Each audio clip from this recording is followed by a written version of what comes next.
This Amateur Radio Roundtable is brought to you in part by ICOM America. Good evening to everybody. Make sure mic's working. I'm Tom Medlin, W5KUB, and this is Amateur Radio Roundtable. Tuesday, September the 5th. I want to thank all of our viewers that have logged in and watching tonight. And also, I want to say hello to any of our shortwave listeners that have tuned in on WBCQ. It's a very famous international shortwave station up in Monticello, Maine. We're on 5130 every Tuesday night with our show. So just wanted to say that. And also, if you're listening on shortwave, if you'd like to tune in on the internet and watch the show, you can watch it at w5kub.com. And we've got a pretty good show tonight, I think. We're going to talk about the Parity Act, and we're going to talk about some SDR stuff. And hey, I've got an email here I want to read to you, just parts of it. Just came in yesterday, I think. But this is from Jonathan Williams. And he said, "Good afternoon, Tom." He got his tech license in April of 2016, and he picked up his general 3 weeks later and started studying for the advanced. And then he said, with his hard work, just last Saturday, August the 26th, he got his extra. So he says, "I made it to the top." So congratulations to Jonathan Williams. His new call is AD0ZE.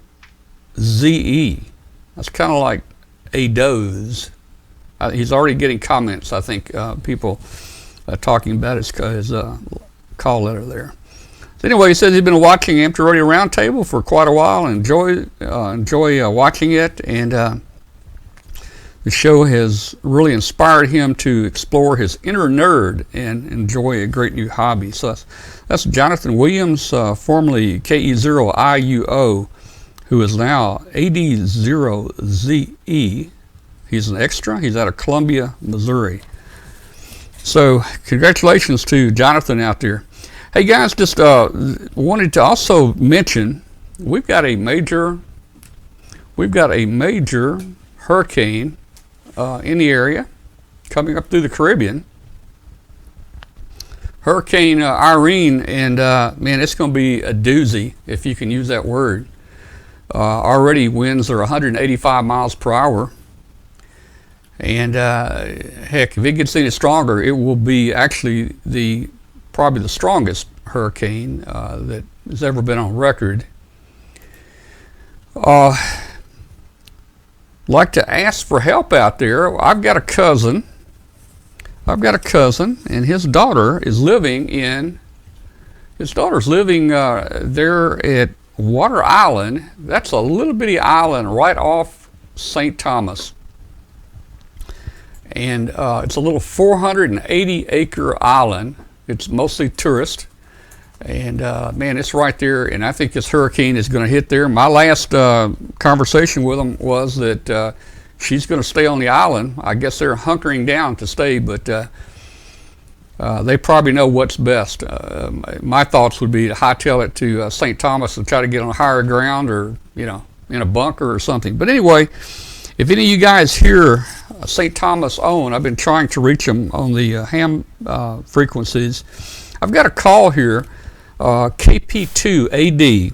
If you guys will listen for KP2AD on 40 meters, and the frequency is going to be 7160. I've communicated with him, and he's going to be on 7160 on 40 meters, KP2AD.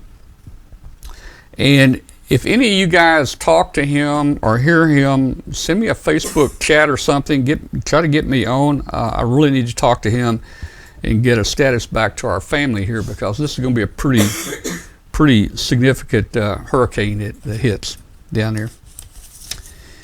All right, so tonight, let's just jump right into the show tonight. Tonight we've got a guest with us that all of you guys probably know, because he helped co-host our show about once a month here this past year, and brought a lot of interesting things to the show. But he's such a busy guy. He resigned, so we're waiting for him to retire and have some more time. But anyway, our guest tonight is Frank Howell. K4FMH out of Ridgeland, Mississippi. And let's see.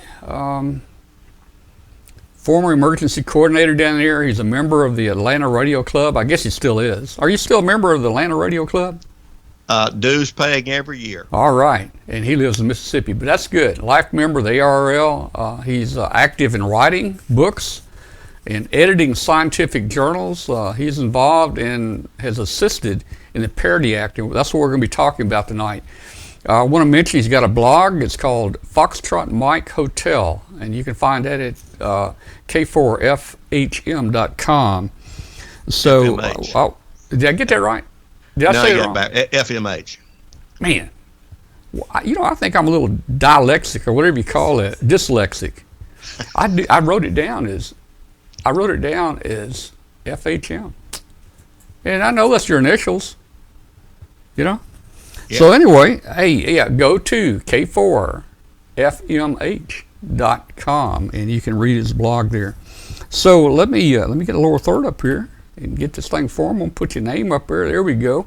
Hey Frank, how you been doing? Hey man, I've been doing well. I will alert you that we do have a thunderstorm coming through. So if you hear anything or should we lose power, I don't think that's going to happen. But should we do that, that's part of what's going on. Good to be on here with you tonight, Tom. And yeah, I'm still a book editor with Springer Media, and I'm in fact starting on another book myself on spatial statistics. But been building a workbench, been doing those kind of things, and the kind of stuff that piles up. I run a little food ministry with my wife out of through our church, and just try to give back to other people and that sort of thing. So I'm glad to be on here to talk about you're a busy guy. ARPA, because I've been very involved in it and getting it submitted through my Senator Roger Wicker of Mississippi. Let's talk a little about that. You were involved, I think, in the beginning of this Parity Act, trying to get this thing through, right? Get it approved. So give us a little history. Give us a little history about the beginning here, and then we're going to jump into the update. Sure. Pretty much, a couple of years ago when ARL continued trying to get, something done, they had a bill, and, they were trying to get it in the House, and I was an assistant director for the Delta Division at the time, and was trying to help out with that, and I got Greg Harper, one of our congressmen, to co-sponsor that, and it was meandering along. But the bottom line is, until they got it submitted into the Senate, it was probably not going anywhere, and I'd see the ARL flounder some, and they got Blumenthal, their guy there in Connecticut, to be a sponsor, but they didn't have it submitted. And part of the problem is that the Democrats, which Blumenthal's one, couldn't get a Republican to stand next to him. It's just politics coming up to a presidential election. So I had been very familiar with Wicker's office. I'd been doing surveys back when I was a professor and started 2 survey centers. So I'd actually done the survey when Roger Wicker ran against Chip Pickering. I did that for National Associated Press, and I'd been involved there. So they kind of sort of knew who I was as a professor. So I just said, who in the Senate would be the person that can get it done? Well, Roger Wicker is chair of the subcommittee that gives direct oversight to the Federal Communications Commission.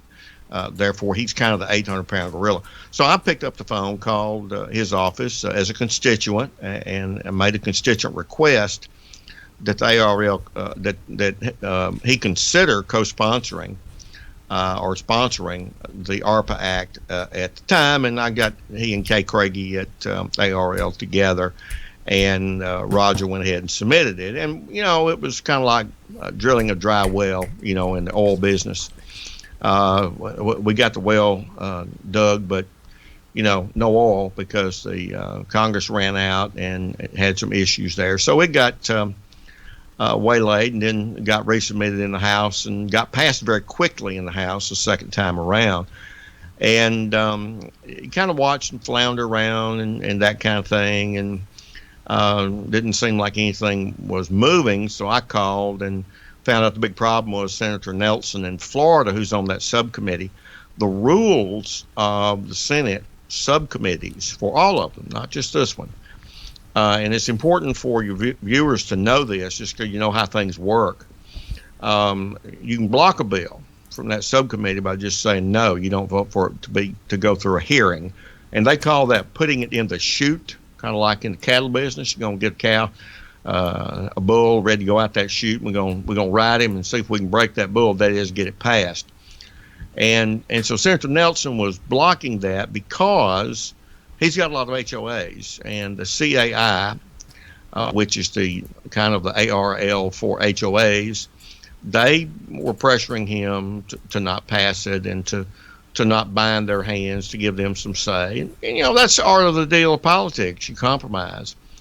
Well, some things were going on, and it was all these cattle calls from the league, and nothing was happening. So I'm going to kind of stop right there and let you chime back in. That's kind of bringing it up to almost the present day. Wow. So, you know, you're saying the chances of probably getting it passed in the beginning were going to be difficult, right? So, well, it was actually looking okay, except the CAI got somebody to champion their side of the issue, just like I and the ARL was able to get the chair of that subcommittee to champion our side, if you will. Mm-hmm. But the way the rules are, just because Wicker's the chair of the subcommittee does not mean he can just say, hey, this is going to be up for a vote. You know, they do play by some rules, and any senator on that subcommittee can vote thumbs down for it to be heard. Now, if it goes to a hearing, then the chair's got a lot of capability to steer that thing and to get it heard, and then it's a straight up and down vote. One senator on a subcommittee probably can't block it at that point if there's enough support for it, but can block it from even being heard, and that's what's been going on. So if one guy opposes it up front, he can just say, we're not going to talk about it? Is that kind of how it works? We're not going to talk about it in the subcommittee hearing. I mean, let's think about it in practical terms. You know, radio station, broadcast stations got a schedule. They don't have a talk show guy on there 8 hours a day in case somebody calls in and wants to talk to Rush Limbaugh or Rachel Maddow or whoever. I mean, they have a schedule. Well, a Senate subcommittee is not fundamentally different. And so they get a lot more bills than they're ever going to talk about. So they don't just talk about anything when they want to talk about it. They have to schedule it. And so scheduling it in a formal hearing is where a member of that subcommittee can give a thumbs down vote, and one person can block it being heard. And that's what Senator Nelson has done. Since then, you've had some podcast on Ham Radio Now that's hosted by Gary Pierce with Fred Hopgarten, who has a book on antenna zoning and some others. And there have been some really good issues that really take the current language to task by you have to get an approval ahead of time before you can put up an antenna. And when you read it, you know, I'm not a lawyer, but I've stayed in the Holiday Inn Express at a legal convention, so to speak. I mean, I've been around lawyers a lot, so I've certainly run this by a lot of real estate folks. And there's at least a fair debate among lawyers with the current language as to whether it's actually going to help us and it may hurt us. So the league went ahead and agreed with the CAI to change the language. Now, you know, they don't owe me anything. I'm just a constituent who asked my senator to sponsor it. My senator thought they were talking with me when that language changed, and they had not. In fact, Mike Lisenko kind of called me up and kind of read me the riot act that I wasn't part of that discussion, and I needed to hush up. And I'm being tactful, but basically, I didn't say much. But you know, Tom, I'm probably going to talk to my senator any darn time I want to, whether ARL likes it or not. And you know, so I just kind of waited, and they floundering around. And interesting, whenever you start seeing a cattle call, like call your congressman, there's a time for that. Yep. And the time for that is not to get it heard. No, you don't do it then. you only do it after it gets registered on the docket to be heard, because it's like somebody at a ham fest saying, hey, give me a call on 40 meters next week. Well, if they don't give you the call sign, they don't set up the QSO, you're not going to remember it. Well, folks in Congress have so much going on, they're not going to focus on anything to make a decision on their vote until it's in that chute. So you don't start just sending out cards and letters and doing all that stuff that the league's been doing until you get it ready to be heard. And they're doing it, and it's not going to help. The only thing that will help are the hams in Florida flexing their political muscle for Senator Nelson. It needs to be focused like a laser beam on Senator Nelson. Well, and it won't do any good for you to call Senator Nelson, right? Hey, you bet it won't. Yeah. I mean, he didn't care about anybody else, you know. See, I'm not his constituent. Right. And so it's hams in Florida that need to. And here's the kicker with that. He's up for re-election. He's a Democrat. There are going to be Republicans that are going to want to run against him. Yeah. And so hams in Florida, whether they vote Democrat or Republican, their leverage on Nelson's, look, we got short memories. We go to Hamfest together. We talk to each other every day. And when you come up for election, we're not going to forget it. Now, that's what people in office listen to. Yeah. I mean, that's why the HOA folks, there are a lot more HOA folks than there are hams in Florida. But the bottom line is, if you're going to lobby where it'll do some good. And so when I saw the league sending out these cattle calls of write your congressman, I said, something ain't going the way it's supposed to. So I called up Wicker's office, and they were disappointed that they didn't at least touch base with me, because I am his constituent and I am the one that got him involved. Mm-hmm. And so the problem is, and Tom, here's the punchline. Senator Nelson's office is wanting even more concessions from the league. And Wicker's office says the way the league is dealing with this is a little amateurish in how they're proceeding, and they're not involving people who can help them.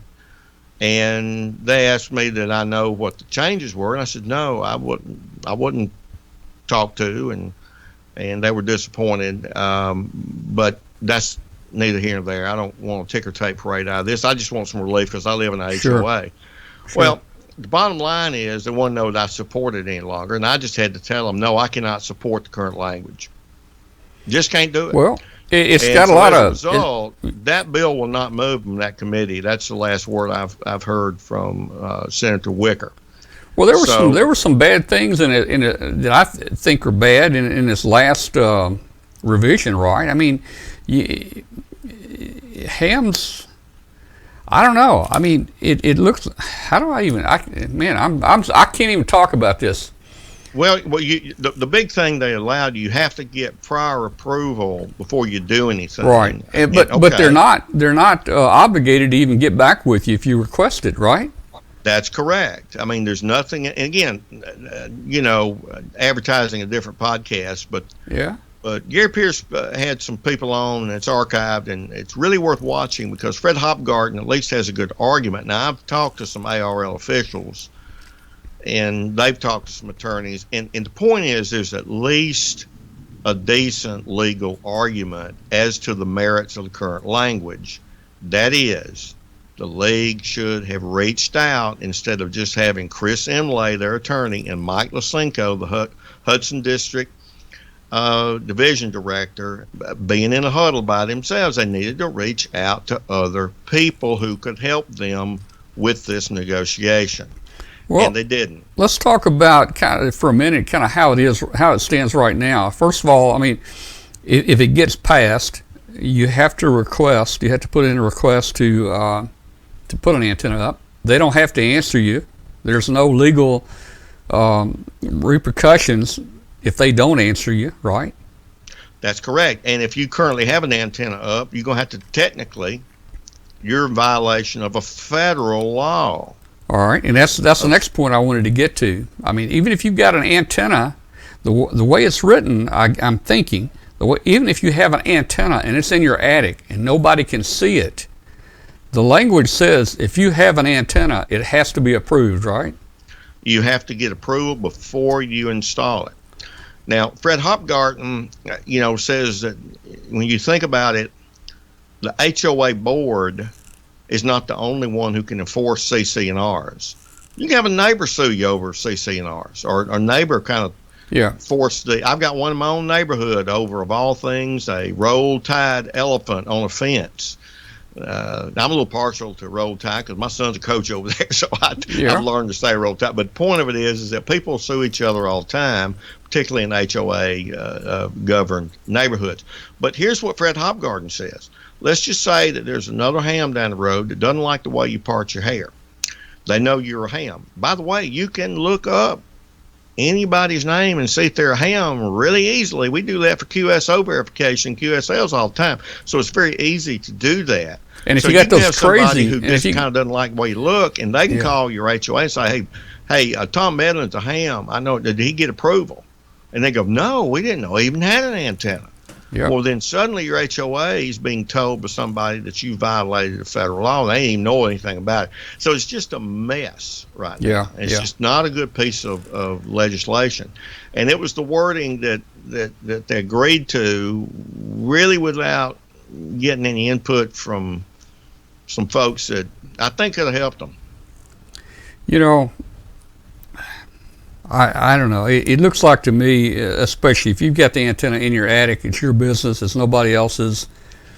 But I would agree with you. But the way it's written, there's something called a law. Yeah, the way the thing is written, it doesn't protect you. In fact, it puts you in a pretty bad situation there. You're breaking federal laws. Well, it's certainly, there's at least a decent legal argument. They say in the newspaper when X sues Y, they say that's one side of legal argument. Well, there's at least one side of the legal argument that says you'd be breaking a federal law. And I don't know how much of that would go on, but the bottom line is these kind of things need to be fixed going in, not after the fact. Because let's face it, Congress and the Senate particularly is not going to want to fool with some kind of piece of ham radio legislation every year. I mean, it's, they just got a bigger fish to fry, like a war with North Korea or, whatever. Yeah. Oh, wow, man. Well, what's the next steps in this thing, Frank? What's going to happen? The next step is it's not going to move out of committee. And so, I mean, that's from one of the co-sponsors who's chair of the committee. And that's his policy person. And she's told me that if I don't support it, it's, I'm the constituent for them. So I don't think it's going to move out of committee. And I'm neither here nor there as a ham. I just happen to be in a state, in a place where the chair of the committee is at, and I've just been trying to help. But the league's really got to take a lesson from this and how it conducts this kind of business, and really don't let it be kind of a totally a little two-person committee or just a small group of them. They need to be able to reach out to the hams that can help them and are in positions to help them. And I know they're the ARL and you're not. Well, hey, at the time I was one of them. I actually resigned because of how I was dealt with by Lysenko. So I'm no longer an assistant director for Delta Division. But I'm not throwing big stones at the ARL. I'm a life member, and I'm going to be around, and I plan to, continue to generally support the ARL. Yeah. Every organization trips and stumbles sometimes, but good leadership means that you grow from it, and just like my beloved Georgia Tech Yellow Jackets last night, doggone it, they were 2 points short of beating Tennessee. Well, they're going to play some more ball games, and you just got to fix those things you didn't do well and move on. And I hope the league will do that. I've certainly talked to my division director while we were in Huntsville, and talked to the one in Southeastern Division, because I've known him for a while. And I'm mad with anybody or anything. It's just a matter of what can you support and what can you not support. And it sounds like language change just doesn't work. It sounds like a little bit more thought needs to come into this thing, and maybe cover a bunch of the loopholes. The hams aren't. It seems like the hams aren't getting a good square deal here. Well, they're not, and behind the scenes, Nelson's people want even more changes, and I don't know what those are, but the bottom line is we went in this thing where you kind of dance around, put something up, and nobody noticed that you were okay, and no harm, no foul. But now you put something up and you don't get approval. If this were in place, then you might be breaking, or you would be breaking the federal law. And it's just, it's just not a good bill right now. So I suspect it's going to die. It's not going to move, no matter what the league encourages people to do. It's not going to move out of that committee. The only hope, sound like Star Wars, Obi-Wan Kenobi, you're our only hope. The only hope is a pretty massive lobbying effort toward Nelson to not only let this come up for a hearing, but try to rescind part of that language once it gets to a hearing. And why do you think he didn't want to bring it up? Well, he's blocking it because he's wanting more concessions. I mean, it's like any other negotiation. Oh, okay. All right. And so that's it. Now, there's one other option. And last session, quite frankly, I had with Senator Wicker's person, didn't tell anybody at the league office or anything. This was just us girls here in Mississippi talking about this. We were going to tie the ARPA to the reauthorization of the FCC, and nothing was going to stop that because they wouldn't have any money. They turned the lights off. But once then they kind of took it and, I need to butt out and that kind of thing. That went by the board, and now that ship has sailed. But there's an option. Nelson is dug in on this thing.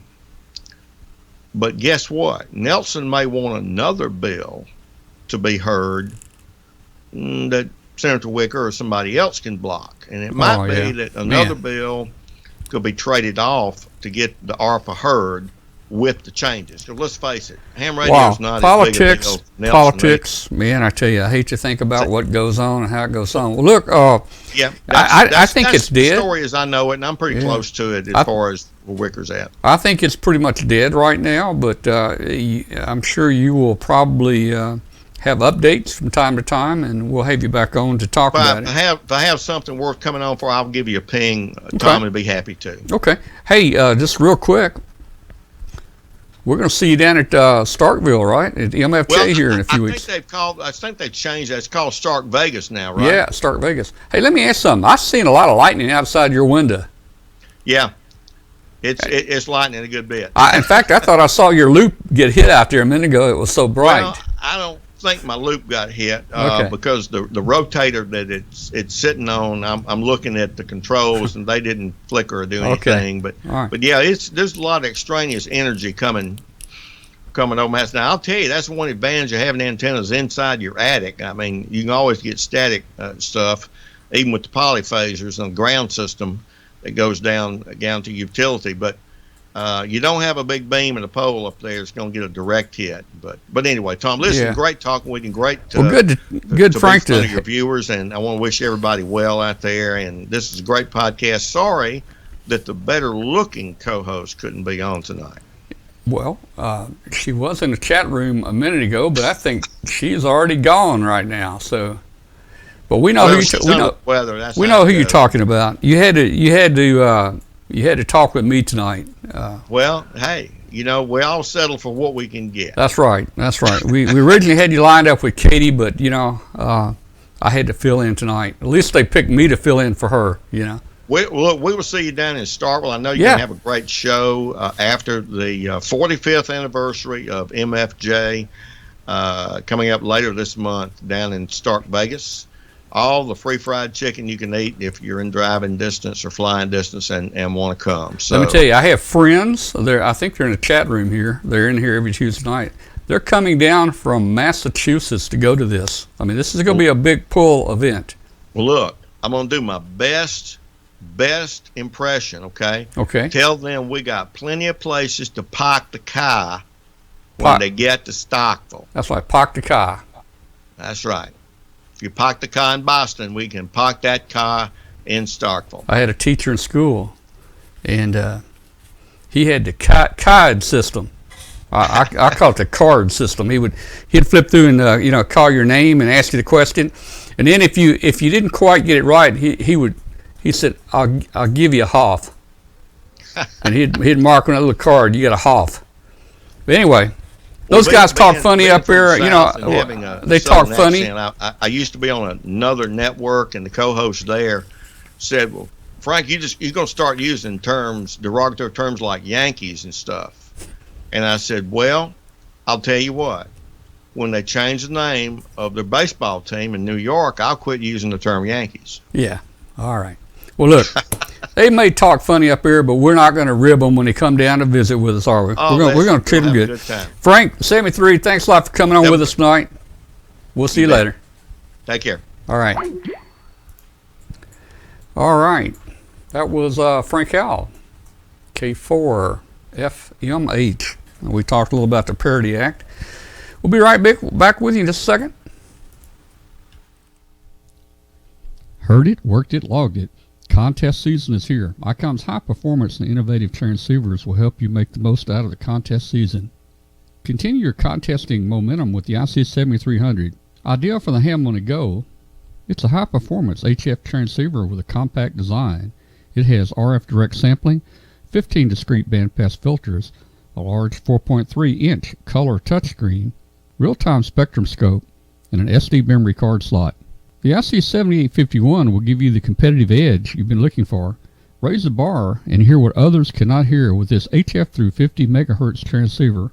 Features include reciprocal mixing dynamic range, a clear crystal local oscillator design, a spectrum scope, dual receivers, and digital voice recorder.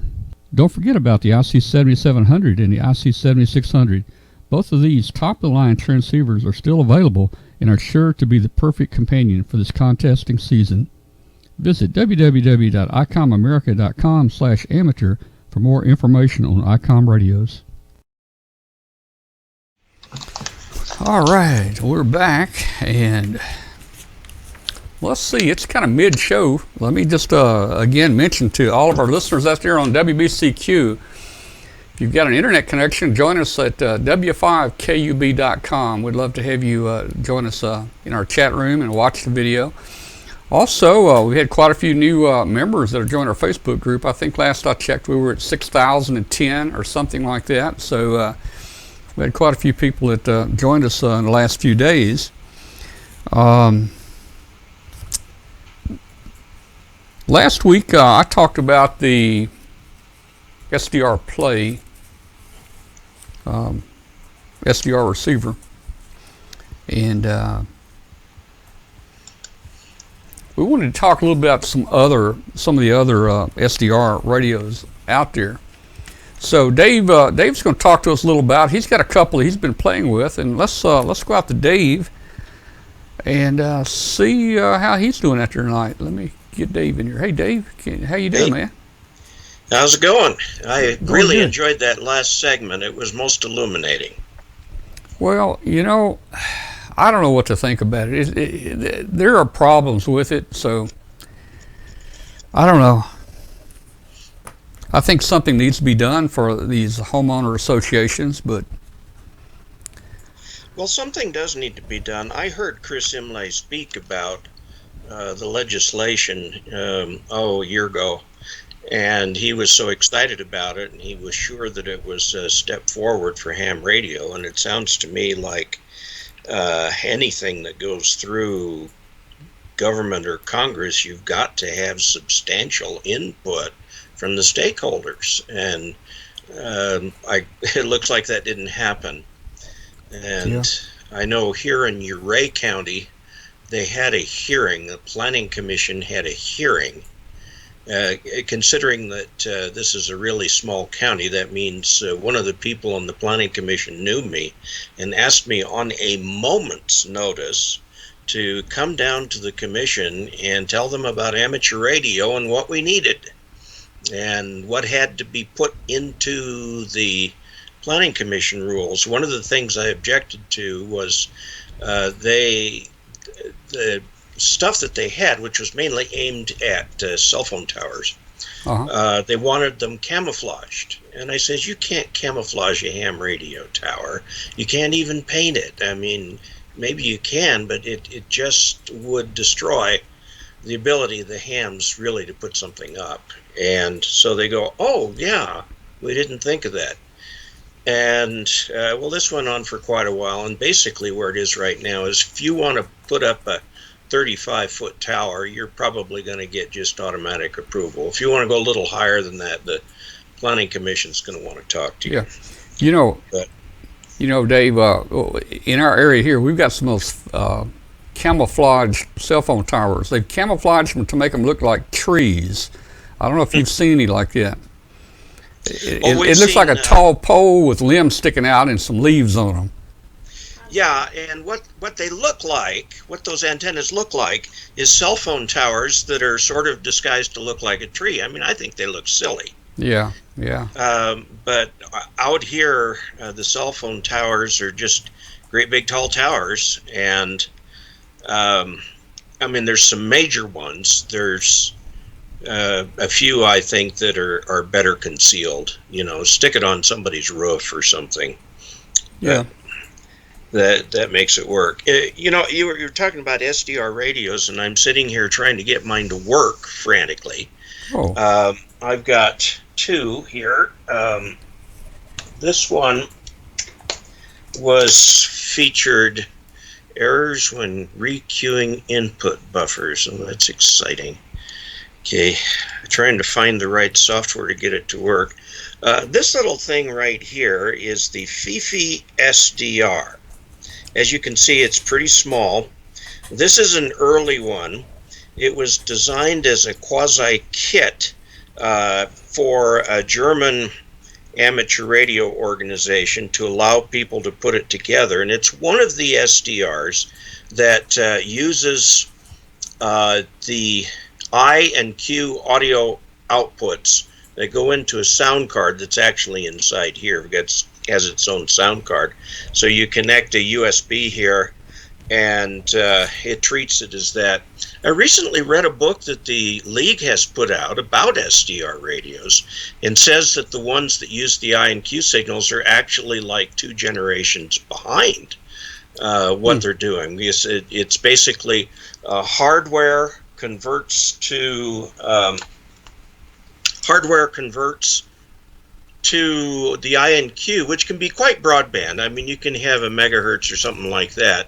And then the software takes the INQ and goes from there. And this one is very similar. This is one that I paid far too much money for. I got this from the people who used to make those Innova antennas, and they were selling this for $100. And in the picture, it looks really big. I mean, if all you see is this, you go, wow, that's pretty good size. But then you go, no, it's not. It's a tiny little thing. Oh, yeah. It also does the INQ that come out via a little sound card in here.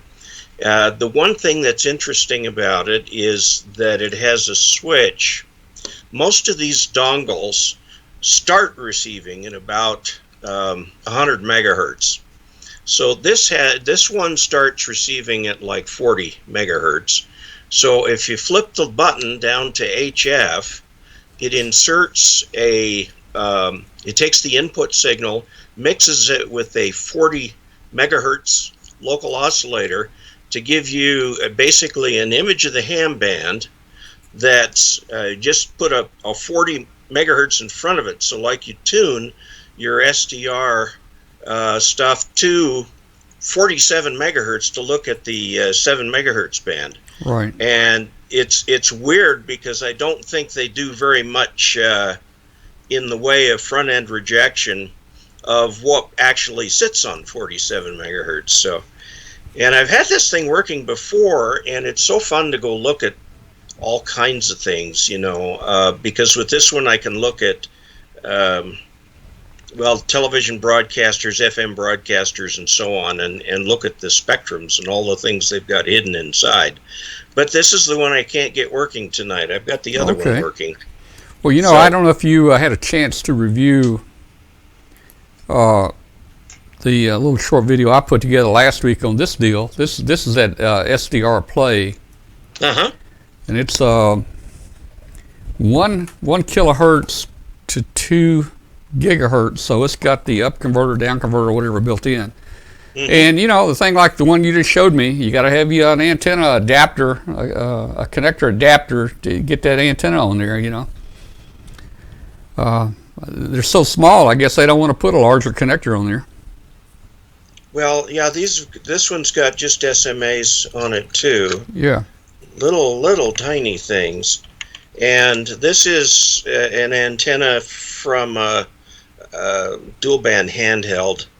And it has the appropriate SMA connector to just go right on there, so that makes a nice VHF receiver. But now yours is substantially larger than mine. I looked it up on the internet. It looked a little bit pricey. What did that go for? This one, this is the RSP2. And it sells somewhere around $150. The RSP1 is around $100, I think.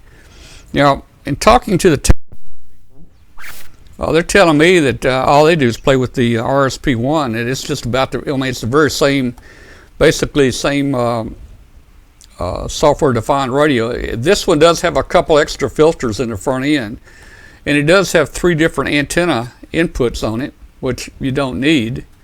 That's about the biggest difference between this $150 and the $100 one. Now, I haven't played with this on VHF yet. I've only looked at it on UHF. I mean on the HF bands, and it seemed to do a pretty good job. We're going to have the guys from SDR Play on here, I think, in 2 weeks. And we're going to have a whole show and dig into this. We're going to have the developer from the UK on here with us, real time. He's going to have to be up very late that night. We'll have our tech support people on, so we're looking really forward to having them on here to talk more about this.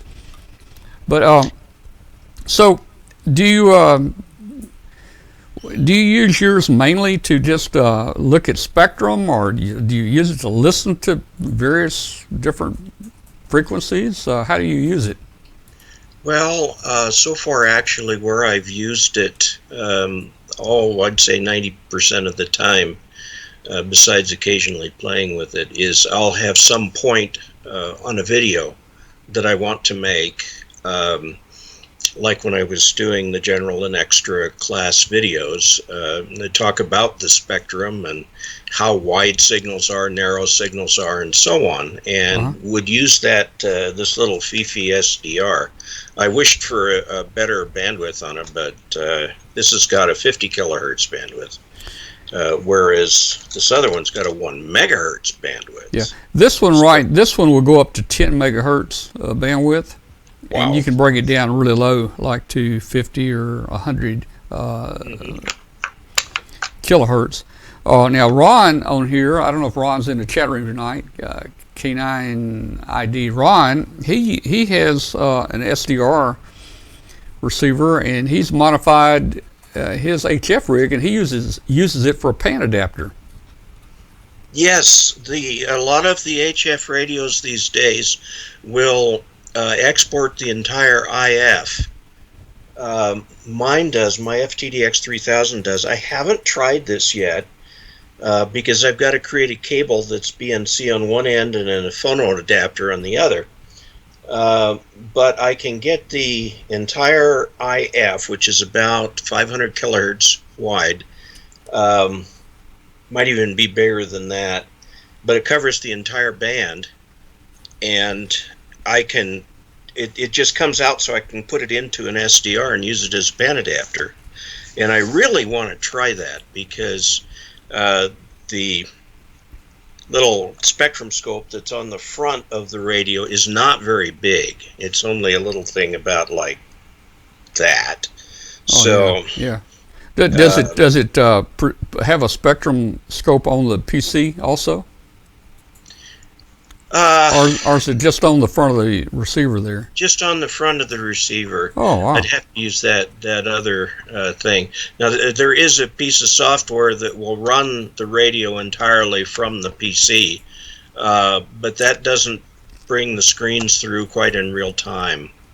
And what I really like about the one on the 3000, and I guess a lot of the radios are that way now, is it's real time. You're seeing everything. It's sort of like you're sitting up on top of a mountain. You can see all the people below and pick out the people you'd like to talk to. I think it's a whole new thing. It turns radio from an auditory experience into a visual experience, and you just see so much more of what's going on. Plus, you don't miss things. They show up on the scope down further.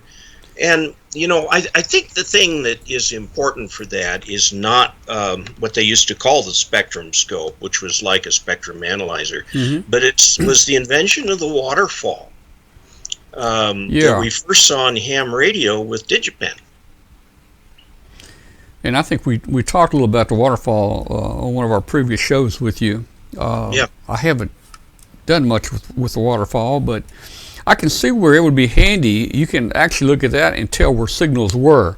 Signals not always jumping up and down, but you can catch a waterfall and you can tell where the loud signals are, even when you're not on, usually. Well, what I look for is a faint signal, and then all of the sudden several very strong signals, and then the faint signal again, and that's DX. That's got to be DX with a pileup. Oh yeah. And other stations too. If they're calling CQ, well, if it's Morse code and you have your waterfall running fast enough, you can actually read the code off the waterfall. Yeah. There are various different levels of these SDRs. If you check eBay out, you can find the the RTL SDR. That's the very basic SDR. Basically, it's a TV tuner that you can buy. I think that they were the frequencies they used in Europe, if I'm not mistaken. But the RTL STR, you can buy those for $20 on eBay. And they cover the frequency like you mentioned from, I think, maybe 40 megahertz up. They do sell some, I think they call them an up converter. I would have thought they'd be called down converter, but up converters is the way they have them listed, that you can put on there and bring it back down to like 1 kilohertz input. The one you just showed there, it's got that built in it, so it's able to cover the entire spectrum. But I was just thinking, I look at all these shortwave people, and I was a shortwave listener back in the early '60s, and people are buying shortwave radios, and I'm thinking everybody's got a laptop nowadays, and they're going out and buying these shortwave radios. Some of them are small, but I played with some of those little small shortwave radios you can buy, and they seem like toys. They're so small, But for $100, a shortwave listener could pick up something like this, and he would not only have the shortwave bands, but like you were mentioning, he could see the TV bands, the FM bands. You can see aircraft, AM band, the aircraft bands. In fact, it goes up to 2 gigs. I don't know what you'll see up here. Probably not much unless you've got a good antenna. Yeah. But I would think that probably would do a good job for a shortwave listener, because most of these shortwave stations are pretty strong, on the band. Well, shortwave listening isn't what it used to be, because I can remember, just like you, tuning into Deutsche Welle or Radio Japan or something like that, and just kind of getting a little feel for the culture in the other nation. And of course, I always looked to the BBC as being the world's voice of truth, and was interested sometimes when news events would show up quite differently on American television from the way it did on the BBC. But they've all dropped that back. They don't broadcast to first and second world countries anymore. You can get it via the internet, but it's not nearly as much fun getting it over the internet. Oh yeah, yeah.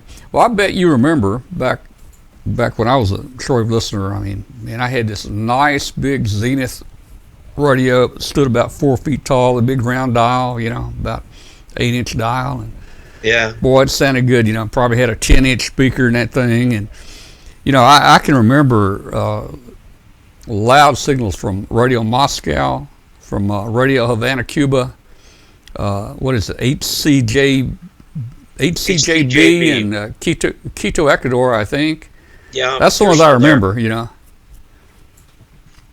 Yeah, you hear a lot of the religious broadcasters and a few leftovers. If you really want to have a good time, I mean, really start shaking your head, listen to Radio North Korea. Oh, yeah.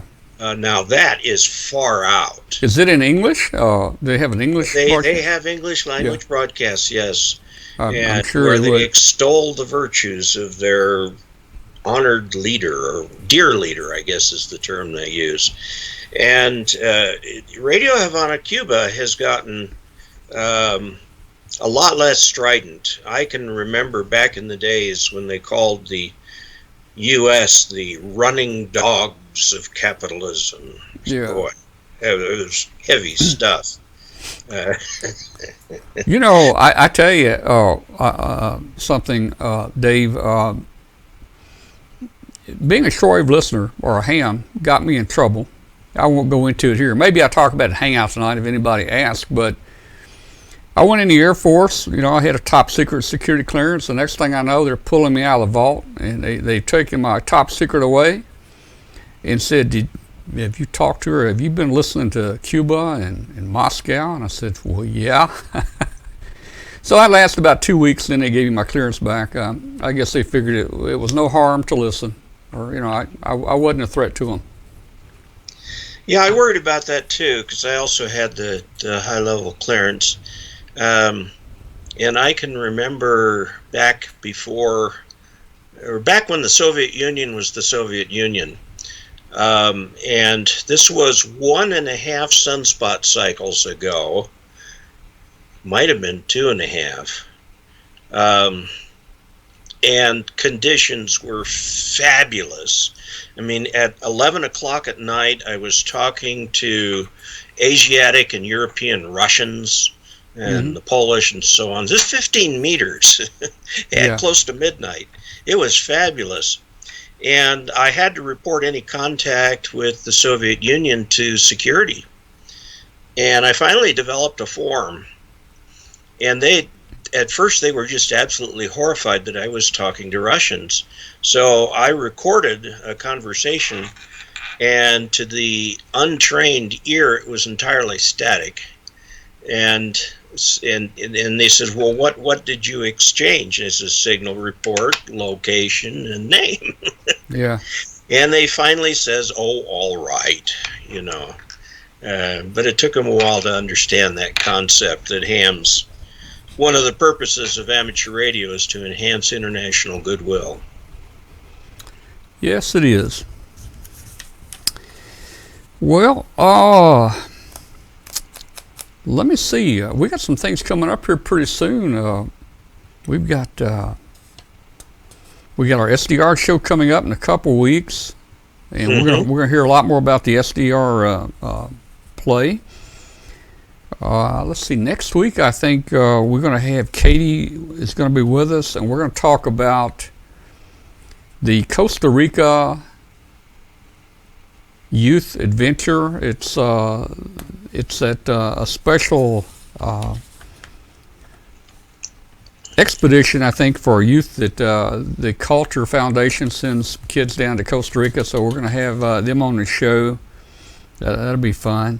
And I think the same night we're going to have Emmett on here. Emmett Hohensee, W0QH. Emmett is doing some interesting work down in Florida right now, and He's going to talk about radio, but another thing he's going to talk about, his company is flying some drones now in Florida over these big sinkholes, and they're actually somehow using GPS or whatever, and they're measuring these holes for the government down there, and every week they're telling them how much bigger the hole's getting, that kind of thing. So I think that'll be an interesting thing about the drones and how they're using the GPS to take care of that stuff.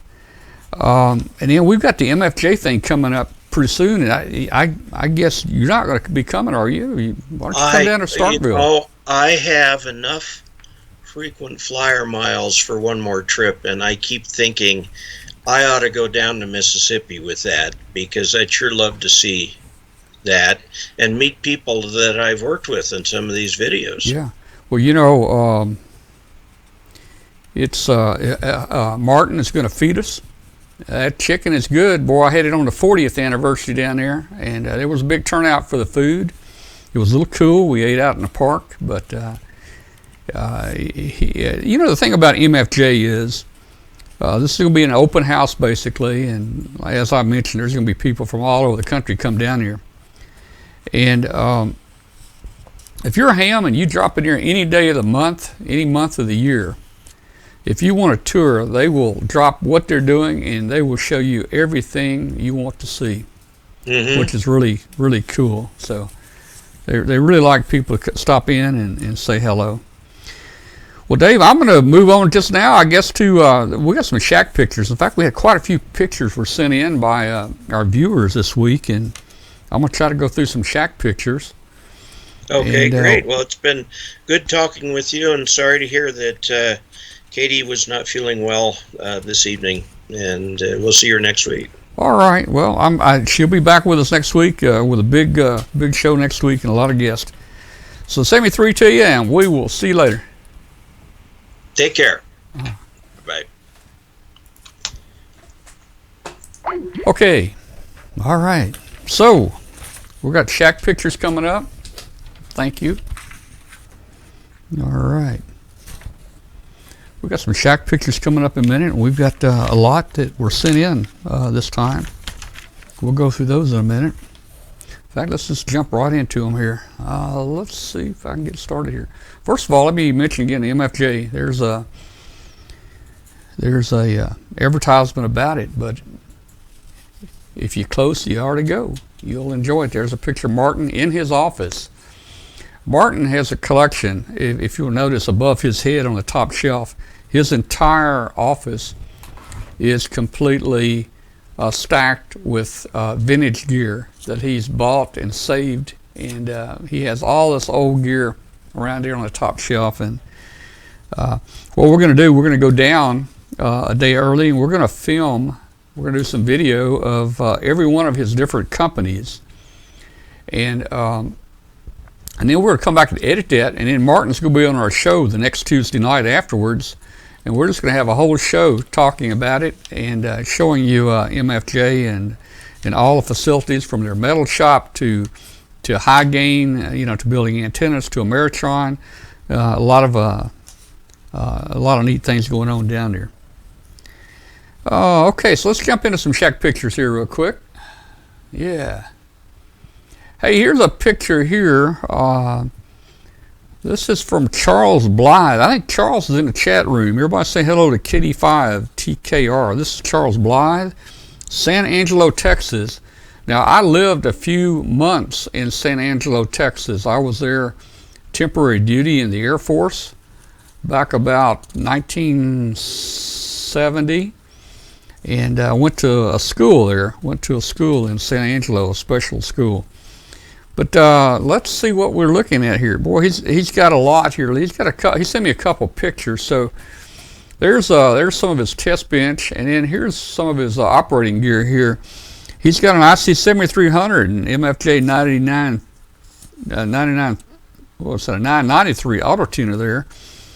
Got a WM1 watt meter. I think we gave away one of those on the show here recently.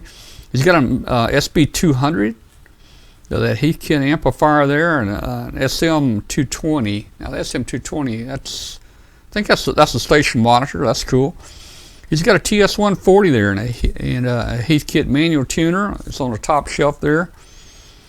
ICOM radios, IC207s. Back to his workbench there. Tektronix scope, signal tracer, bunch of stuff. Let me check this signal tracer out. Oh, the signal tracer, I see it on the top shelf there. I'm very familiar with that. That's an ICO signal tracer. And I built one of those back in the 60s. That was a kit, ICO kit, signal tracer. They also have a signal generator. It's in the same size case. And I built both the signal generator and the signal tracer right there. And that's a cool signal tracer. And if Charles is listening, he knows that that's a neat signal tracer because it's got that electric eye. It's got an electric eye on the front of it there. All right, let's see. Let me move on here.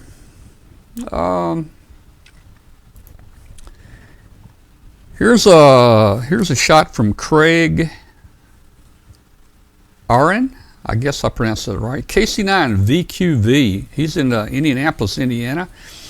I see a TS2000 there, an MFJ Versatuner. I've got a TS2000 here. It's a nice radio. Jumping on down, we've got, we're going to go to Merridinville, Alabama. This is a Tommy Tubbs KF4 CSU.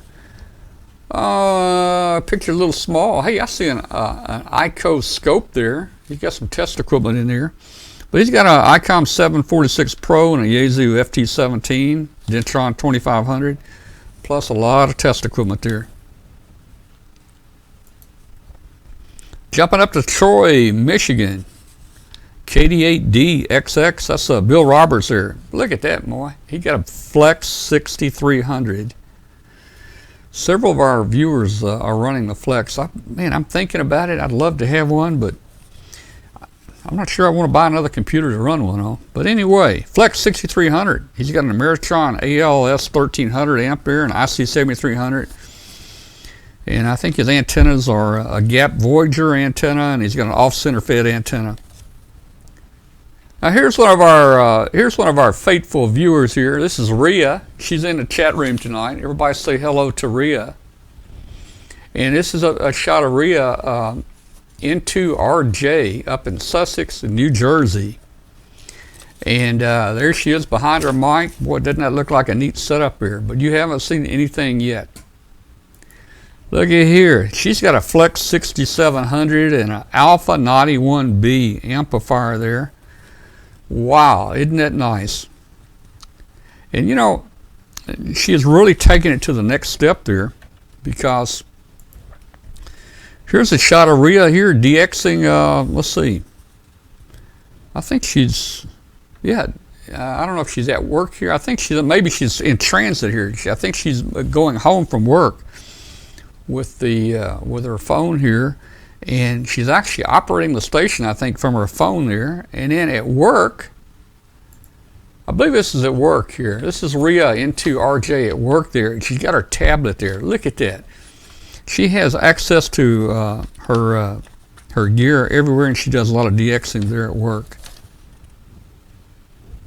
And now here's one from Dawn Randazzo. Now I don't have any information about Dawn, where she's from, or what equipment or what her call is. She didn't send it to me, but we did want to show it. Ken Hitchcock, KB0OQJ, Dallas, Texas. Now I recognize one of the things right off here. I had one of these at one time. If you look at the rack to the left, the bottom receiver is an SP600. I don't know why I traded that and got rid of it. I would wish I'd kept my SP600. That would be a neat receiver to have today. Also, just right above it there, he's got an R390. That is a beautiful, beautiful receiver. He's got a McKinwood TS590 and a TS790. Let's jump over to Lonnie and Karen Rhodes, KC4 SNV. I didn't look up where Lonnie and Karen Rhodes are from, so I apologize. I'm not sure where they are, but that's KC4 SNB, Lonnie and Karen. They've got a Yazoo radio there. I don't know the exact model number there. I see an AL811H amplifier, it looks like.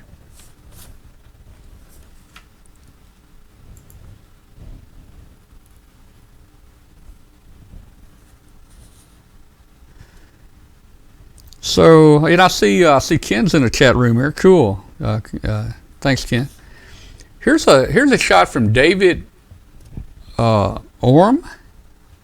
Again, I may not be pronouncing it right. M6KCI from the UK. He's in Lancashire, England. And he just sent that to me and said he just did a rearrangement and he just redid the shack. So I'm not sure what all he's done there. I think he sent it in before.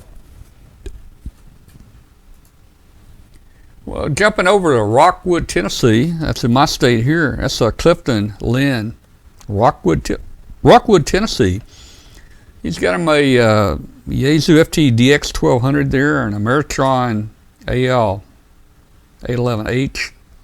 He uses a DX80 off-center fed antenna. He's got an MFJ 989B and an FT 8900R. And then we jump down to, here's one of our favorites. This is Teresa. This is Teresa Williams, KE5MUX. I think Teresa's in the chat room. Down in Spring, Texas. Teresa helped us out. She went to Huntsville Hamfest with us, and her and her mother came down and did the Huntsville Hamfest with us. And then she was brave enough to drive all the way up to Nashville area to watch the eclipse here, last week or the week before. And then she drove all the way home. Boy, it is a long way. She took her mom home down to Houston area, and then she drove on up to Spring, Texas. That was a long drive, but I think she's in the process of trying to hook everything up, but she's recently moved. But she's got an MFJ power supply there, a nice Z11 Pro 2 tuner, an ICOM 7000, and a Yazoo FT450D is her gear there, and I think she's trying to get that set up at our new location there. All right, so guys, again, I'm a little concerned about the hurricane here. As I said, we have family right now down at Water Island. This is my first cousin has a daughter that actually lives there, and she works in the travel industry down there for the tourism, and she lives on this little island. This island is only 480 acres total for this island, and we've got a 180-mile-an-hour hurricane coming in, and it should be just about getting to the St. Thomas area now. So they're going to stay there and hunker down and try to weather through it. I just hope that they take all the precautions they need to. But some of these islands are very low-lying islands here. There's another shot of the U.S. Virgin Islands there, St. Thomas up here at the top. So, again, I would just like to ask anybody out there that hears, if you're active on 40 meters, listen for, I'm trying to work KP2 Alpha Delta, KP2 Alpha Delta. He's going to be hanging out around 7160, and he is there with our family member on that island.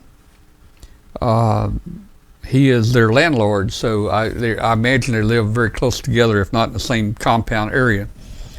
But we're lucky that he's a ham, KP2 AD. So I'm going to be trying to reach KP2AD on 7160 throughout the next few days. Every hour on the hour, I'm going to try to give a call. So if any of you guys out there want to join me on 7160 on the hour, every hour, the next couple of days, watch for me and give me a call if you hear me there. And if anybody does hear KP2AD or St. Thomas on, shoot me a quick Facebook chat or something, and let me know. So that's the show tonight, pretty much. Let's see. I think we've covered about everything. We're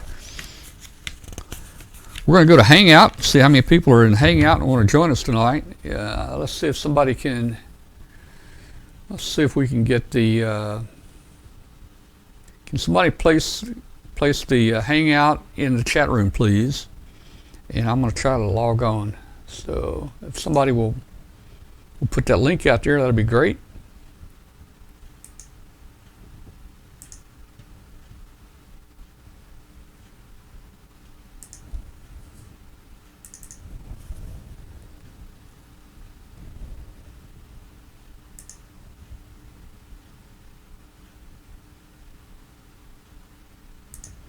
Almost there.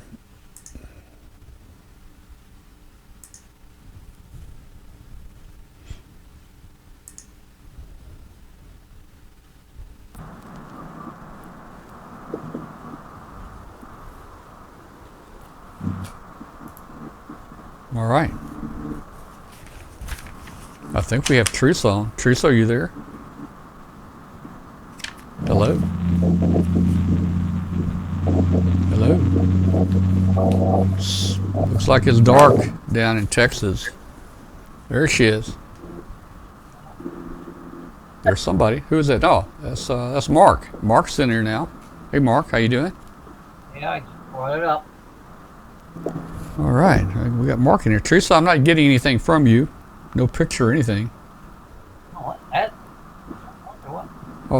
I was saying Teresa's not doesn't seem to be working. She's in the Hangout but not on.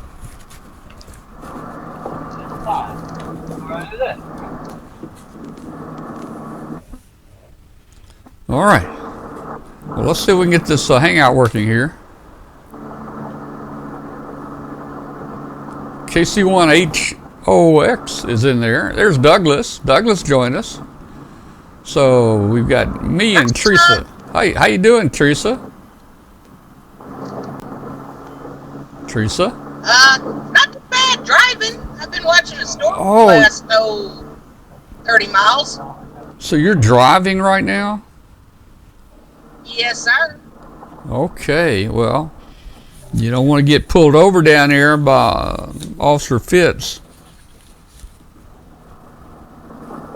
If you get pulled over, just tell him you're watching Amateur Radio Roundtable. I'm sure that'll get you off.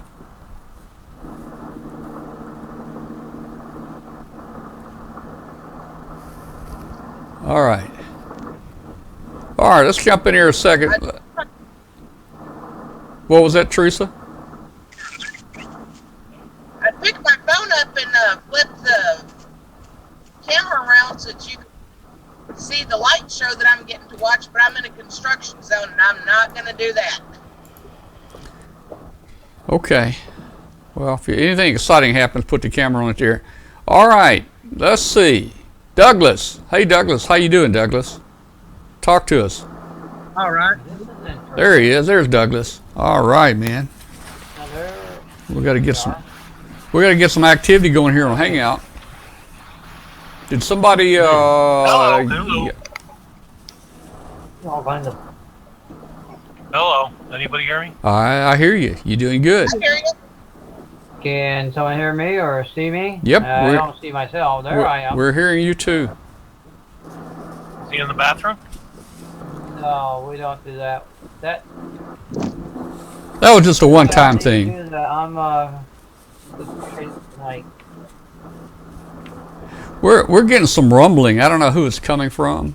Let's see. Yeah, I think it's coming from Teresa. Actually, it's probably road noise. Yep. Yeah, you have the Samsung S4. Yeah. They pick up good. Yeah. She at her location. She's coming and going here. I don't know. She'll get it straightened out in a minute. Who's the lightning guy? Who's the lightning? Hello, lightning person. Well, it seems they muted their mic. That's me. Me who? Oh, was that you, Teresa? Teresa. Yeah. Okay. Well, I don't know. I got you on here twice, I guess. I don't know what's going on. All right. Hey, I forgot to mention, I was going to mention the Ohio, Kentucky, Indiana Ham Fest. Let me mention that to everybody out there.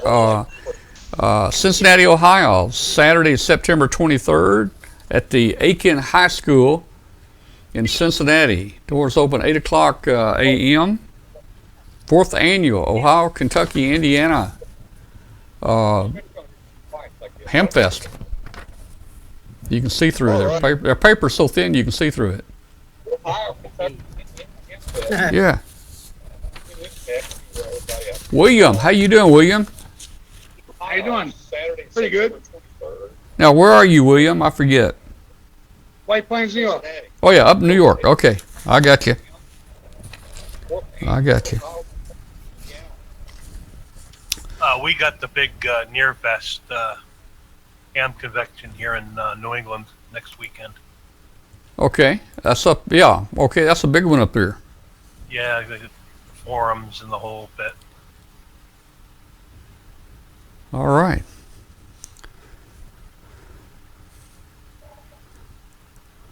No. So, what do you guys think about this hurricane, man? This thing's bigger than the last one, it looks like. Yeah, they're talking about 200 miles an hour, 185 right now. Yeah. I mean, I think it's a figment of your imagination because Donald Trump says there's no global warming, so there shouldn't be a lot of hurricanes. well, you know, I'm sure that I'm sure they had a hurricane like this back in 1936. That was probably before there were a lot of cars out. Yeah, but the big hurricanes are now much more frequent. Yeah, I think there was a big one in 1902 or 1906 that wiped out Galveston, though. Yeah, and then you had a big one in the 30s that wiped out the Florida Keys. So I think, you know, I don't know, and I won't get into a lot of global warming or I think they've changed it now. It's not global warming; it's climate change. But you know, I think there's some climate change. Climate change. The climate changes every year. This is the known fact. Yeah. You know, it probably has something to do with it. I don't know if there's anything we can do to fix it, but anyway, that's probably. I don't really think. I think the most of the scientific studies I've shown, it takes so long. We've been burning coal for several hundred years, right? Yeah. So we can't all just decide to drive electric cars tomorrow and fix the problem. Whatever, I don't think we're going to take any steps to fix the problem. And if we did, it would take several hundred years to feel the full effect of anything we started now. Just like, the Industrial Revolution came in and everybody started burning coal nonstop for several hundred years, and now where we're at now. Well, I tell you, I mean, I look at these reports. I look at these reports, and they're all over the place. One of them says that the temperature is going to rise 0.3 of a degree in the next 100 years. Well, the study lengths haven't been long enough. Yeah. So I figure you can look at the ice in Alaska, pictures from the 60s and 70s of the glaciers, and you can look at those same pictures today. Greenland, the Arctic. I mean, everybody knows the ice is melting. You can't just say, "Oh, well, that's some kind of made-up democratic fantasy." No, the ice is melting, and it's going to continue to melt. And there's been a subtle increase in ocean temperature, and consequently, climate patterns have changed. Well, some of the, you're talking about, and I agree with you, the ice is melting up there in the Arctic region, but also there are studies, reports that showing that the ice is getting more in Antarctica. Maybe it's just changing from the top to the bottom of the earth. I don't know, man. It seems. Well, that could be. Who knows? Yeah. been studying it long enough. Well, hey, we're not going to know for a yeah, while. we're not going to know. I figure my grandkids and me are okay if we're talking 100 years before we start melting. Hey, I was just looking at one of the shows on TV, scientific shows on TV, and the magnetic north keeps moving. It's been moving for years, and it's moving more and more toward Europe over there, and they've even got evidence that they've looked at. When these volcanoes erupt, that magma comes out, and it has iron particles in it. And when that magma cools, the magma particles in there, the iron particles, actually show the magnetic direction of the compass, and it shows that it's been changing. And I don't know, every million years or I don't know, 100,000 years. Pretty predictable. You can go on any nautical website, the U.S. Navy or U.S. Air Force or any of these, reputable people that have been studying it for 50 years, and they show a steady progression of the magnetic variation and how it moves, how they expect it to move, and every year. And but what it's pretty accurate. The point I was going to make is it flips every so many 100,000 years or a million years. It's flipped. The North Pole and South Pole actually have flipped. Now, wouldn't that be interesting to be at when the North becomes South and South becomes North? Man, what's that going to do to our GPSs and our maps? I don't know. You have to look. Well, the GPS wouldn't change. They don't care. That's true north and true south anyway. But you'd have a big climate shift. I know many people have suspected, 5,000 years ago, when there was they started to have a big change in the Middle East. I mean, you look at the Middle East today, right, and we take pictures of it, right, and it's all like sand desert and stuff. But if you read biblical accounts of that area, it was much more savanna-like, and they had Libyan lions, and it was much more savanna-like then, and now it's desert-like. I mean, you get this, you get climate change. It's inevitable. Yeah. I mean, I'm not going to argue about whether running an electric. If you want to run an electric car because you think you're saving the planet, go ahead.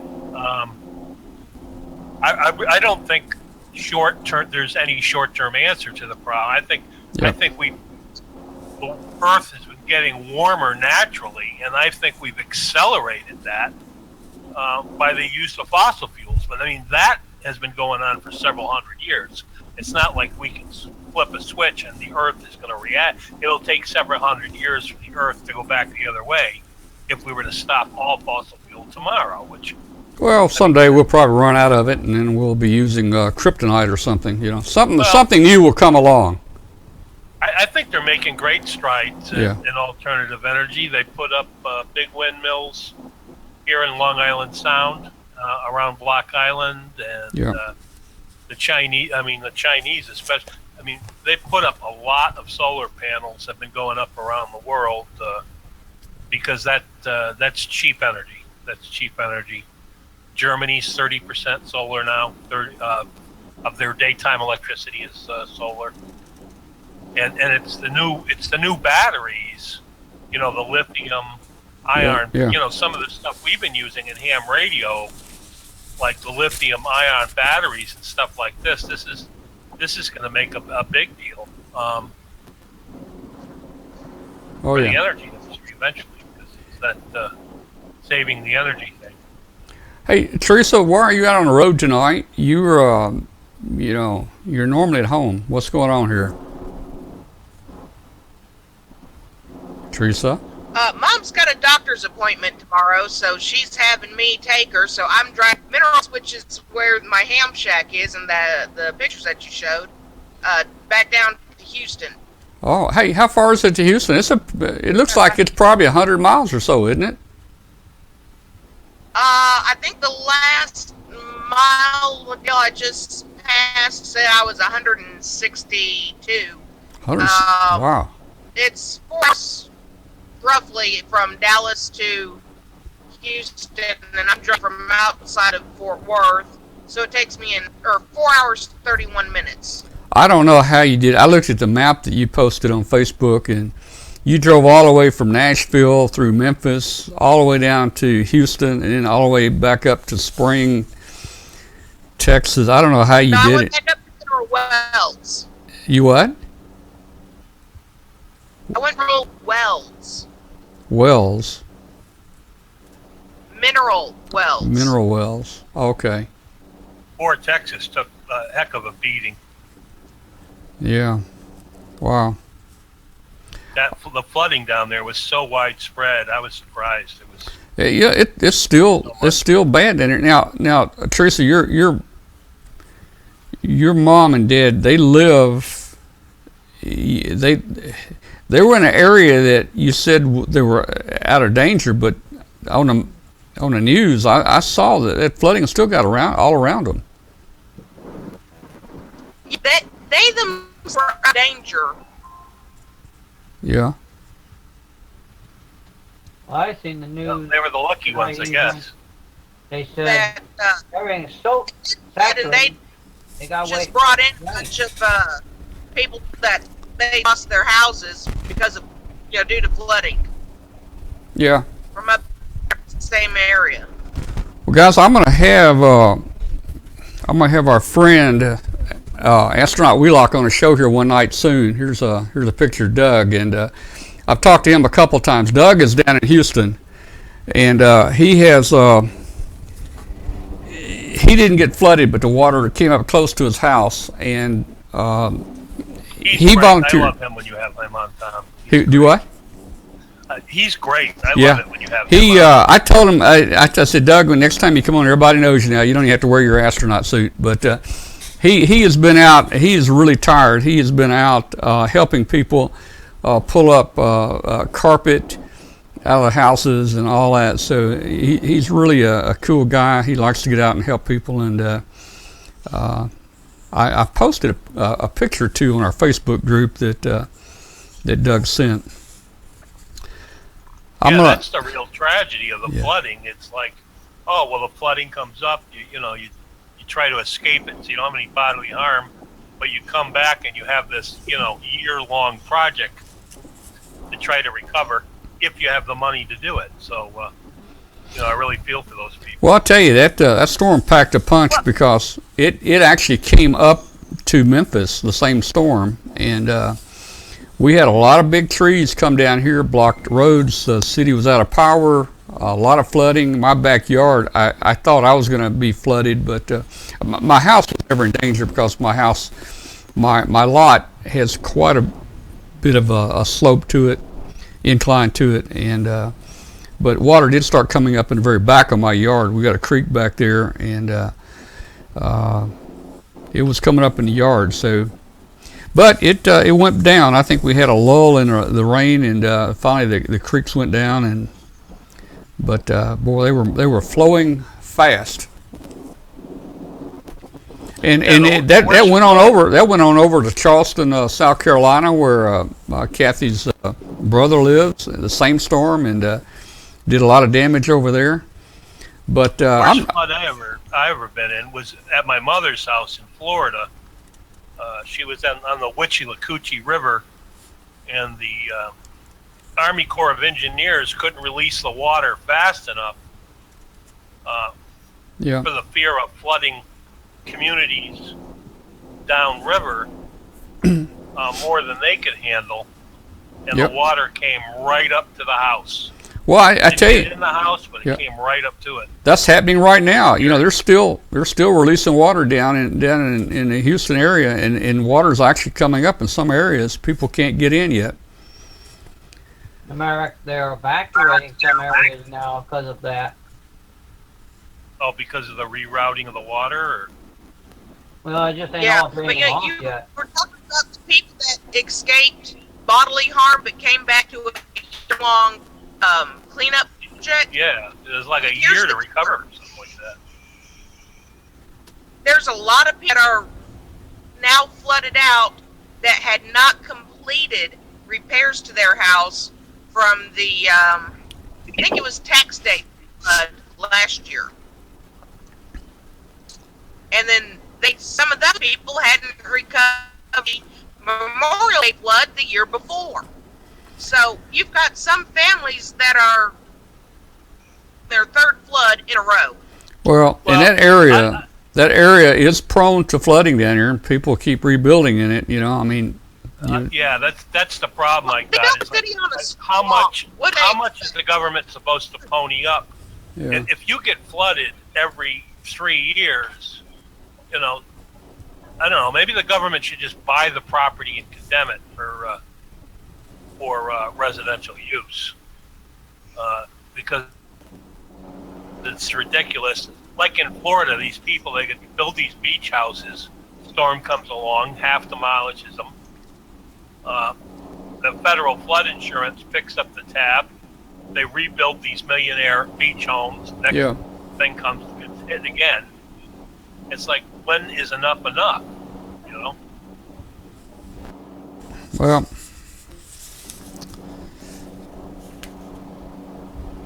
don't know what the answer is. No, we'll either have to put up infrastructure to prevent flooding, dikes. I think, whatever, and they're working on that. I think they said, say this is not suitable for residential use. I think in Houston area they could have done more. They just didn't put my understanding is the infrastructure they needed to prevent this probably would have taken more reservoirs built, more drainage, and it would have just been so costly. They just didn't do it. Well, how much is it going to be now? The draining system down there, like some places do. What's the cost of the economy down there and everything else at this point? Yeah, well. That's the government's job to make these decisions for us. These big scale projects and stuff. Although they can't even get an antenna act passed in Congress, so these people are pretty sad. Yeah, it's pretty bad when nothing can get done, Gee. You can't pass the thing about ham radio antennas after natural disaster has shown this to be positive for the community. You can't pass that, and then we expect these people to build dikes.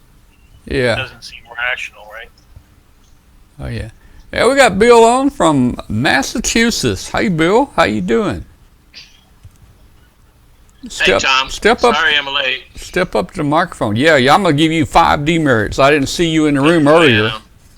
I've been here a while. I waved. Oh, okay. Well, Am I going to see you next weekend, Bill, at the Hamfest?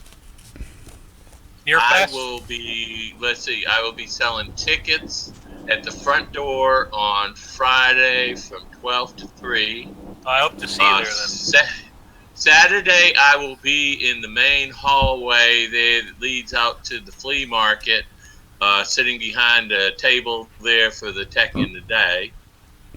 Sunday morning, I am doing 8 to 10, selling tickets out in the flea market for $10.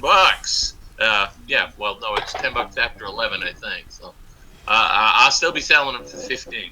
Well, I tell you, Bill is letting his beard grow back out. When I saw him at Dayton back in May, he had shaved it really short. It'll be longer in 2 weeks, Tom, when you see me again. Hi. Yeah, okay. Working up to Christmas time. Gonna do that Santa thing. Yeah.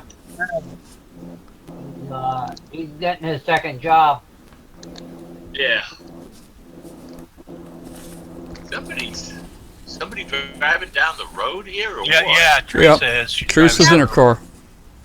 Oh, okay. Hey, Teresa. Oh, there's some lights I see. There they are. I see some lights. So, what's happening with that maniac from North Korea this week? You don't want to know. Oh, yeah. I think let me the tell you. Chinese are going to go over there and confiscate some land. Let me tell you something. Those guys are crazy. I was over there in 1970, and whoever the guy was, Kim Kim Chong Ching Chong, whatever his name was. I mean, No, Kim Jong. He was he, the first one there. You know. he was gonna have. He said he was having Christmas dinner in Seoul, and he had 500,000 troops, and they marched. They all went, and they stopped when they got to the DMZ. But that was in 1970 when I was over there. Yep. They're always doing that stuff. I mean, I know it. what we need to do, we need to bore some really deep holes from the U.S. at the proper angle to bore through the earth and come up in North Korea at strategic points. That way we can slip people into the country. I think they're already there. I just didn't think they're waiting on word. I see Mark P. He says he's going to sleep. KE8HIW. Mark P. up in Kettering, Ohio. Kettering. He just got his license here last month. Hello. Ketterington, Ohio. That Yep. down in the other corner of the state of mine. Mark's a friend of mine. He'd been coming to Hamvention for a long time. We were neighbors up there for many years, and he wasn't even a ham. And he just got his ham license last month. What year was that, Tom? Is that when you moved down closer to the building? Yeah, when we moved down toward the center, Yeah. he was on looking out of our booth. He was on our left, a white tent. I kind of thought he might have been down at the old place, but maybe not. Maybe not. I don't remember him at the old place. Yeah. You know, 'cause, we were next door there for many years. Right, and the guy on the other side of us, he was from, I forget, New Jersey or somewhere. Yeah, something like that. Yeah.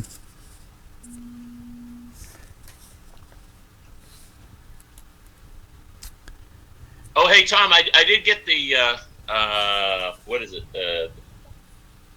The same hotel that you and Kathy did there for Friday night. Well, is that the Garden? Is that a Garden Inn? Yeah, the Garden Inn. Or Garden yeah, Inn, the Hilton Garden yeah. Inn, I think. Yeah. I don't know if there's many hotels down here, to tell you the truth. Well, I'll tell you what. I went on what was it? Booking, and they had like 50. Oh, did they? Okay. Yeah. Well, I mean, you know, it's like going to. It's like going on Booking and doing Memphis. I mean, they put me in the what is it, Grand Maganuson or whatever there, 2.4 miles from Graceland. Is that where they cooked it? You got a room there? Yeah. 2.4 miles from Graceland? Yeah. Well, I'll be able to walk. that's not the best part of town to be in, but you'll be okay. That's what Max told me. He says, when you get here, he says, we're going to... I said, well, Max, I said, I've already sent the money. Well, yeah, I mean, you'll be okay in it. You won't be out walking around and, you know. Oh, hell no. Not after dark, I ain't going to be out there, I'll tell you. Yeah, you know, I mean, it'll be okay. That used to be, I mean, you know, it's like all places. In fact, you know, 40 years ago, I used to work in that area over there, and hey, Elvis Presley's house is right there. And that used to be a really nice area, you know. And it just gone to nothing, man. Too bad they can't move Elvis's. Too bad they can't move his house out of there. Yeah. But I don't know, what was it? 1970. I think it was 1975. I was traveling from NAS Fallon, Nevada, and of course they had snow up north, so I went the southern route and come down through New Mexico and got on I-40 that way, and I stopped at Millington, just up the road, and got a chance to see at least some of it before it got dark. And then I got up bright and early the next morning, and I was heading off to Virginia. So I mean, you know, I was flying through the pucker brush. Well, Millington was, I think they've changed the name since then. It was a naval base back then. Yep. A naval base right here in Memphis, Tennessee. Yeah, well, I forget what they named it now. I'll have to go look. They probably stopped me at the gate, and I'll have to. Well, I don't think it's like a naval base. It's still, it's got some kind of new name. You know, I mean, you know, like Joint Base something or something. I don't know what it is. Yeah. Yeah. Well, I know that the building that I worked in, what was it, 81 through 85, in Arlington, Virginia. They all moved down to that area there. I guess they redid the Navy Annex there on Columbia Pike. Wow. Yeah, my trained at the Navy base in downtown San Diego. San Diego. All right. Oh, I've been there. Oh yeah, I've been there. 32nd Street. Yeah. I don't guess I ever made it any naval bases. Graduated 79, I think, or 76. The Naval Training Center in downtown San Diego. Is that before the Coronado Bridge? I don't know. Well, before you used to have to take a ferry across the water there in order to get to Coronado. Otherwise, it was like 2.5 hour drive or something like that through the long way there.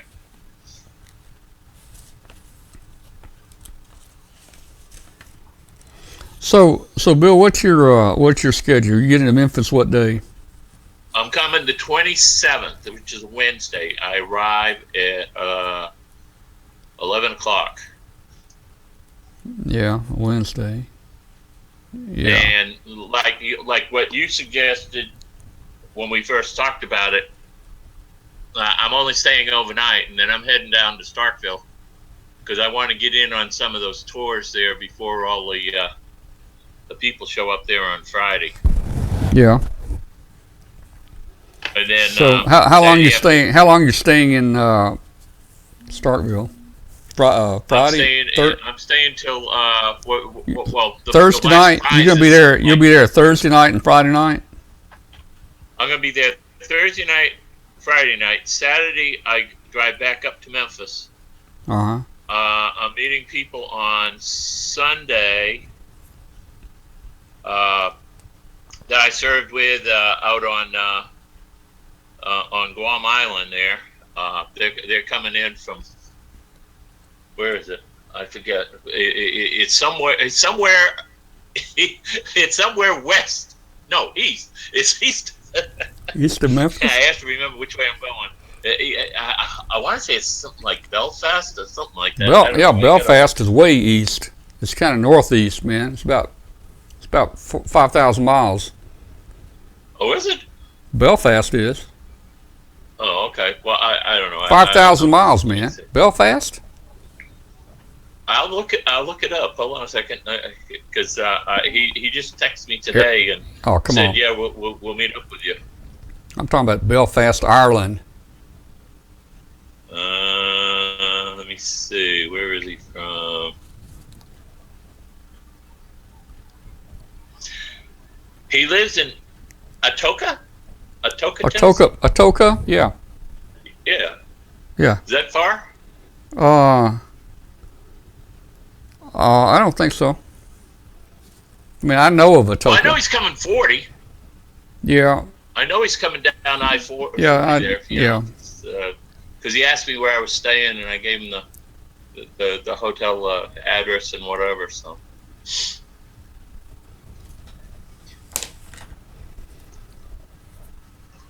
I don't think Atoka's very far. I sent Max an email, and I said, "Hey, what's a popular 2-meter when I get there? You know, because I plan on bringing my handy talkie with me. You know." Well, you got your standard. I mean, Memphis is a pretty big city. You got all your standard stuff like 9.4 and 8.8 and 8.2 and 8.5 and. You know, you got all those. I don't get on any of them. The only thing I'm on is 220 here. We got Oh, I don't have a 220. we got quite a few people on 220, so that's usually where I hang out all the time.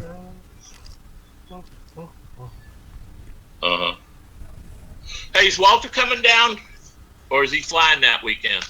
I don't know. I don't know. He may drive down. I'll have to try to get with him and find out.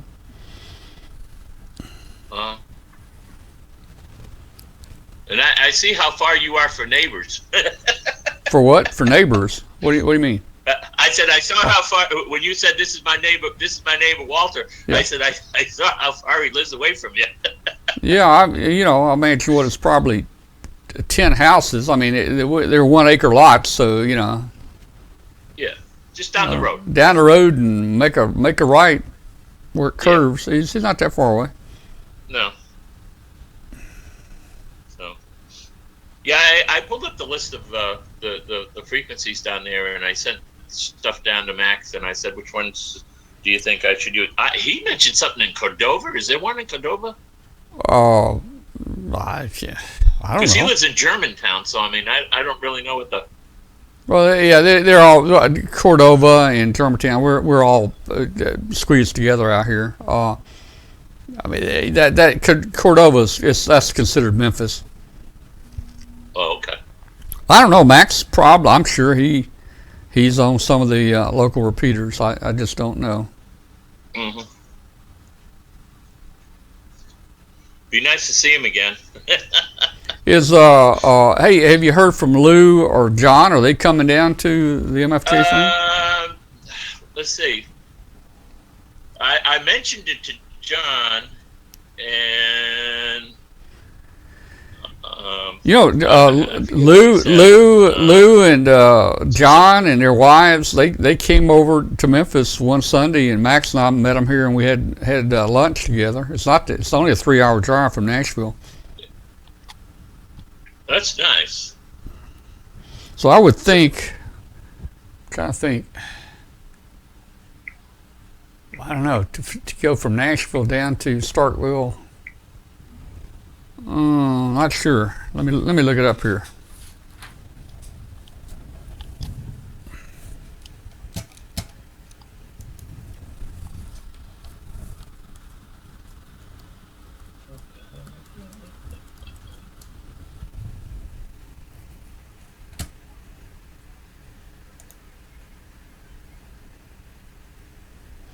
All right, let me see if I can bring this up here.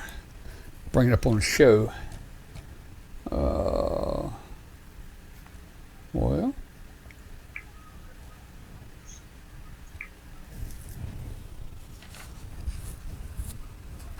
gotta bring it up on a different computer.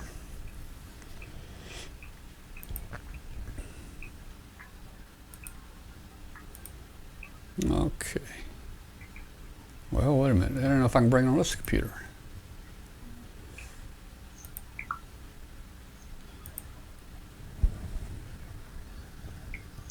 Desktop presenter. We'll try. 16.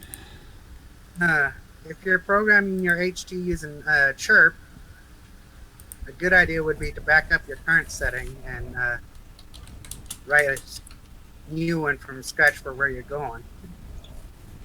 Well, I have what is it? A Yaesu FT60 that I have for emergency management, and I have the programming software. So that's why I was asking. That's why I was asking Max what frequencies, because I'd put them in there while I was down, and I'd look down for Starkville or something to see if there was anything down that way too. All right, let me see if I can bring this up here. Let me see if I can. Let me see if I can. Hang on. I got to figure out how to do this. I got to bring it into the show. Desktop presenter. New. I'll be with you in a second. 10.0.16. Okay. All right. Here we go. I'm gonna bring this up on a show. I think I'm gonna bring it up on a show. Yeah. Okay. Well, I see. All right. There you go. Now you're seeing the map. Now you're seeing it. You're seeing a map, right? Right. Yeah. Okay. Now you're seeing a map. Why didn't it go away? There we go. So let me get a little closer. That's too close. All right. So there's Memphis right there. There's Stark. Yeah. Let's see, Starkville. It says Columbus. I guess Starkville's near Columbus, Mississippi. So there's Nashville, or Lou lives south. He lives in Franklin, right here in south. So he'd have to drive 40 over to Jackson and then straight down. Spring Hill. That would be about, let's see how many miles that is. Directions.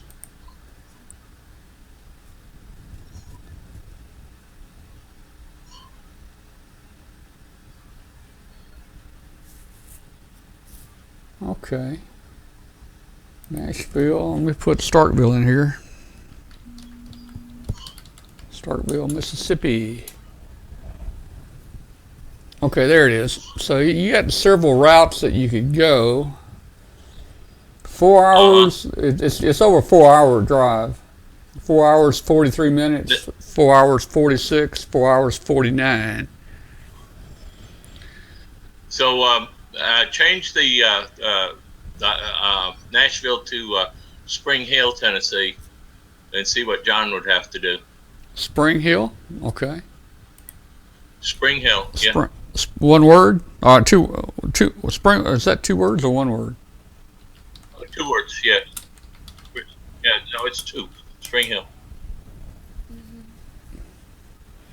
Almost the same. Well, wait a minute. Let's see. Looks like he's a little further south. Well, he's not too far from Franklin. He's just a little south. He's no, like, they live really close by. So it looks like he's probably 20 miles or less south of Lou. So anyway, that's the route right there. It'd take them 4 hours to drive down. That's not bad. Well, it was about the same to Huntsville, wasn't it? Yeah, about the same for me. Did you say going from Huntsville up to Nashville is about 3 hours? Yeah, about the same. So. Yeah. Let me see where Atoka is. So. That's fine. Let me find Atoka. See if I can. Well, I can't. I'll just add one maybe. Atoka. A-T-O-K-A. Tennessee.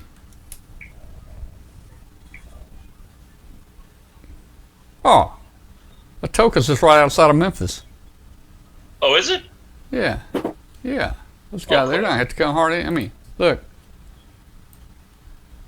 You see Memphis? Yeah, because I gave the address and stuff there, and yeah, I gave my phone number, and I said, hey, listen. That's 20 miles. That's 20 miles to Memphis. Oh, well. That's a Sunday drive. Yeah, it's nothing here. So. Oh, they drive over to Arkansas all the time for brunch or something. Yeah, across the river right there. Yeah. Yeah. Okay.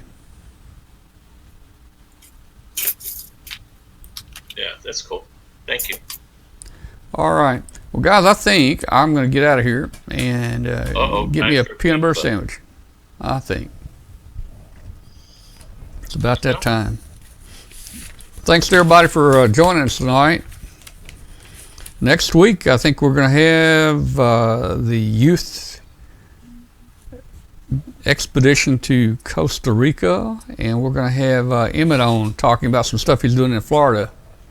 Oh, cool. So I think it'll be good next week. 73, everybody. We'll talk to y'all later. Good night, everybody. Have a good night.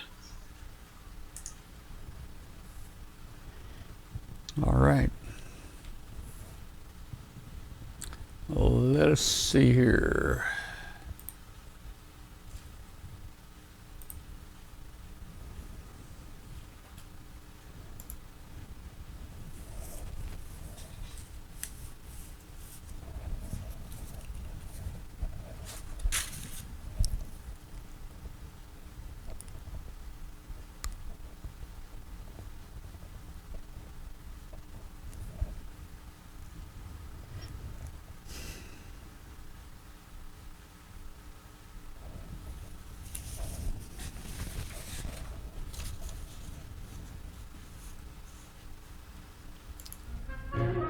So you're saying I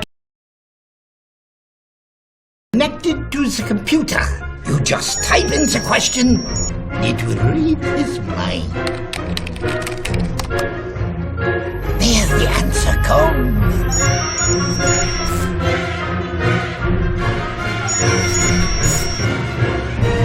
You're the man! I've been looking for this for weeks.